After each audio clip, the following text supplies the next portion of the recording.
Hi friends, welcome to Arunachaleswara education YouTube channel.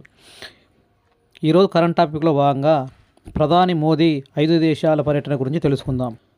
5 దేశాల పర్యటనలో భాగంగా ప్రధాని మోదీ జూలై 2 నుంచి జూలై 9 వరకు 8 రోజులు 5 దేశాలు పర్యటించారు. దీనిలో భాగంగా మొట్టమొదటిసారిగా ఘనా అనే దేశాన్ని పర్యటించారు.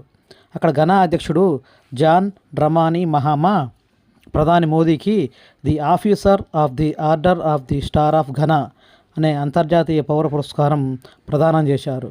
అనంతరం ట్రినిడాడో అండ్ టొబాగో చేరుకున్నటువంటి ప్రధాని మోదీకి అధ్యక్షురాలు క్రిస్టైన్ కర్లా ఆ దేశ అత్యంత పౌర పురస్కారమైన the Order of the Republic of the Trinidad and టొబాగోను ప్రదానం చేశారు.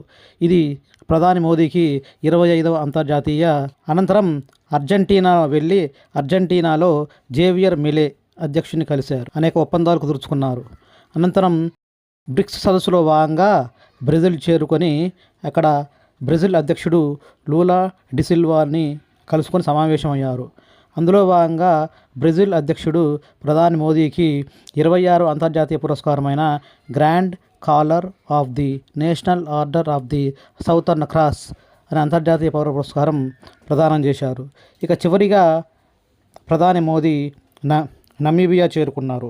అక్కడ నమీబియా అధ్యక్షురాలు నెటుంబా ప్రధాని మోదీకి అంతర్జాతీయ పురస్కారమైన the Most Ancient Order of the Welwitschia Mirabilis అనే అంతర్జాతీయ పురస్కారం పొందారు. ఈ విధంగా ప్రధాన 5 దేశాలు పర్యటించి 4 అంతర్జాతీయ పురస్కారాలు పొందారు. Okay friends, thank for watching. Please like, share and subscribe. Thank you.